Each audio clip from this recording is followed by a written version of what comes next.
Hey everyone! Today we have a contest. Ang kanilang gagawin, meron silang slime na bilog. Ang gagawin nila, ikutin nila yan. Tapos, ibebend nila, stretch nila lang, pahabaan sila nang hindi mapuputol. At the count of 3, 2, 1, and go! Israel versus Solomon na meron silang yellow and orange slime. Sino ka? Naputol kay King. 1-0 kay Solomon. Alright, the score is 1-0 in favor of Solomon. Are you ready? At the count of 3, 2, 1, and go! Walang mapuputol. Pabaoy! Putol ay Solomon. Ang score natin is 1-1. So, ano masasabi nyo? Good. Ikaw, Solomon. Ito po yung mga audience natin dito. Si Johan, nagmamasa siya pa. Tita Jing, at si Sophia na walang magawa. At syempre, si Papa. Okay, at the count of 3, 2, 1, and go! Paabang na walang mapuputol. Sino kaya ang mananalo? Naputol kay King. Naputol kay King. Ano yan, King? Okay. Ang next contest naman natin, paunahan kayo makabuo ng isang bagay.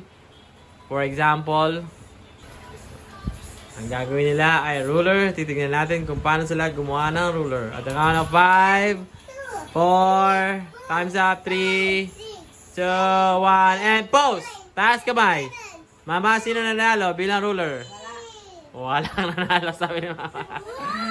Okay, isa pa. At the count of 3, 2, 1, gagawa naman kayo ng isang parang hugis plato. Gagawa sila ng hugis plato. Meron na kayong 10 seconds.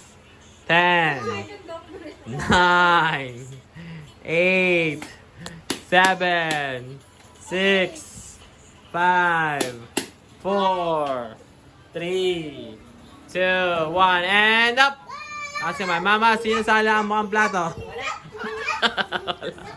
Wala pa rin, mama. Grabe naman. Oh, isa pa ang gagawin. Gagawa kayo ng isang day. Iba pa. Gagawa kayo ng isang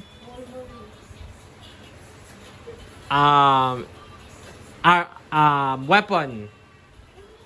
Weapon. Hanap 10, 9, 8, 7, 6, 5, 4, 3, 2, 1, and up! Mama, sinong mukhang weapon sa kanila? Wala. Wala naman ka. Wala na. Paano ba yun na? Parang ano yan eh. Wala na. Ano pa yung gawa mo? Ano yan? Parang ano. Ano yan? Okay, isa pa. At the count of 10, gagawa kayo ng isang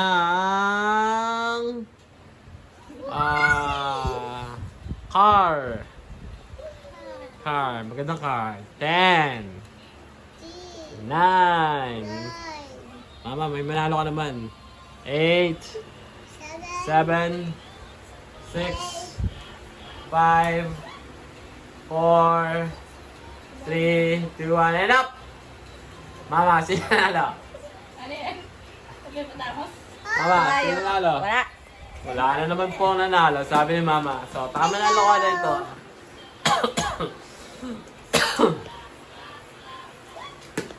Ay, grabe yun. Bakit pang slug na yan ah? 1, 2, 3, and go! Wow! Wow! Oy, magical! Oy, grabe, gumagano na.